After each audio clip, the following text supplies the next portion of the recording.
say today na today. Why should they call me a terrorist when I offer legal service to Nnamdi Kanu? Maxwell Opara. I recall that it was stated some days ago that the Department of State Services, DSS, said a lawyer of the indigenous people of Biafra, IPOB, Maxwell Opara, was defending the immediate past governor of the Central Bank of Nigeria, CBN, Godwin Emefiele. Bringing forward a recent interview on Arise TV, Maxwell Opara reportedly stated that when is it an offense in the Constitution for a lawyer to represent a suspect? When is it an offense for a lawyer to represent someone being accused of terrorism? Because it was recently recalled that somebody represented Kabir in Sokoto and nobody called him a terrorist. Why then should they call me a terrorist when I offered a legal service to Nnamdi Kanu, a member of the IPOB? On these notes, those who were involved in calling me a terrorist must come back to explain what they meant. What they meant, as you can see, Nigeria and Palava. IPOB, Maxwell, lawyer, Emefiele, Nigeria. Nigeria is just a corrupt country. I beg. No matter how you want to polish it, you know that Nigeria is well.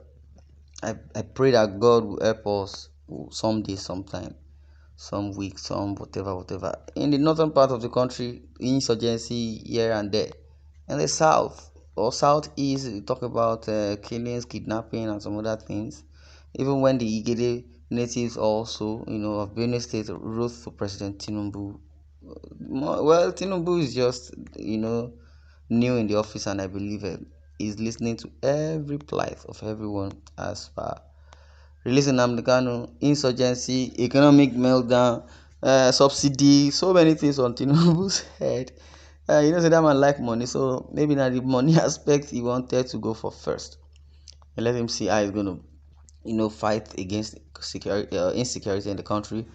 Maybe after his, money making subsidy, whatever. After giving people palliative, after giving people monetary value of palliative benefit, and so on and so forth. Debating Kanu's release were two other stories and a quote to remember, and so many stories about Nnamdi Kanu. Now the lawyer. Now, but for us not to forget, in what we know about Nnamdi Kanu's case. Nnamdi Kanu was arrested and he has been discharged and acquitted, and since they refuse to release Nnamdi Kanu, if they say somebody is discharged and acquitted, it simply means, bro, final judgment, free this person and let him go. The Igede people even said so many things, and talking about the president, talking about the former administration, talking about IPOB. In their statement, the Igede people of the Benue State pleaded with President Bola Tinubu as a matter of conscience to release Nnamdi Kanu, to uphold justice, equity, and fairness. That is what they also said. In other words, talking about the lawyer who is defending Godwin Emefiele, defending Nnamdi Kanu. If he like, he can defend Buhari. If he likes, he can still defend Kwankwaso.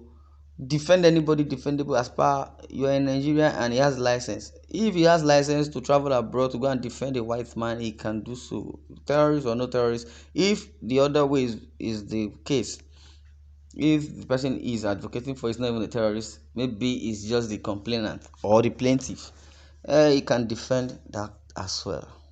In a special appeal, a letter to the president signed by the conveners of the organization, Obo Mike Omenka and Agori Dennis Eka, secretary to the natives, informed the president that the unjust detention of the independent people of Biafra IPOB leader has left their lives in perpetual trauma, properties in constant shambles, and has resulted in significant economic shortfalls in the southeastern region and Nigeria at large. Part of the letter read, having been charged to court, faced the rigor of a criminal trial, Nnamdi Kanu was discharged and acquitted by courts of competence jurisdictions, even the appellate court.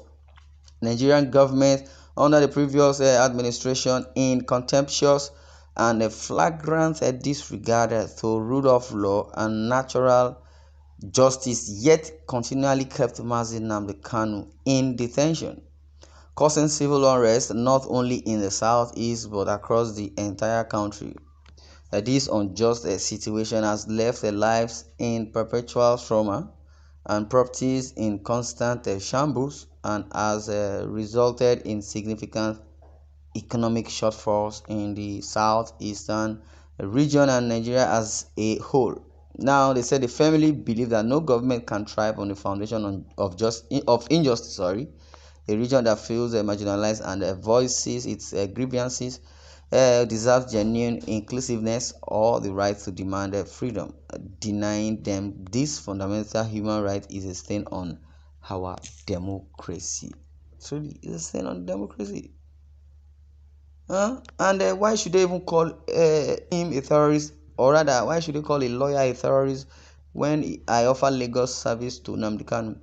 Okay, even if you offer service to anybody, he can decide to defend anybody provided is being paid for. I recall that it was stated some days ago that the Department of State Services, DSS, said a lawyer of the indigenous people of Biafra, Maxwell Opara, was vending the immediate past governor of the Central Bank of Nigeria, CBN, Godwin Emefiele.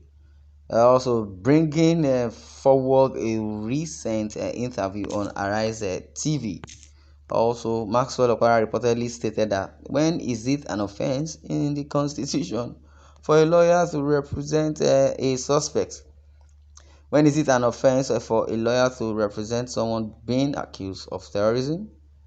Because it was recently recalled that somebody represented Kabir in Sokoto and nobody called him a terrorist. Why then should they call me a terrorist when I offered a Lagos service to Nnamdi Kanu, a member of IPOB? On this note, those who were involved in calling me a terrorist must come back to explain what they meant. Nigeria, Lagos, Sokoto, Imo, Weri, Abia, Umuahia, Omo, state and capital. Different traditions, different lawyers that are called to the bar, different opinions, different narratives, different advocates, different counsel. You have different notion, especially in Nigeria here. If somebody is explaining something or making a sentence, the sentence is being made, joyfully. At the long run, you will see some persons picks up opinion, picks up narrative from the middle or from the beginning, but will not wait to listen to the end part of the story. Maybe there is a narrative the person is portraying, or the person wants to just divert a little to some issues. After explaining some things, some people who can hear very well, they will hear rubbish, because the person will give e.g. or for example, if also is a conditional statement. If this happens this, or let's assume. Now the subheadline is assumption, but when that person starts speaking, they don't assume again. They believe that person is saying what he wants to say or not using the example factor. Nigerians are too very quick to judge and not quick to think. Well, this is where I'm going to draw the curtain. I would like you to share your views in the comment section. Thanks for listening and God bless you.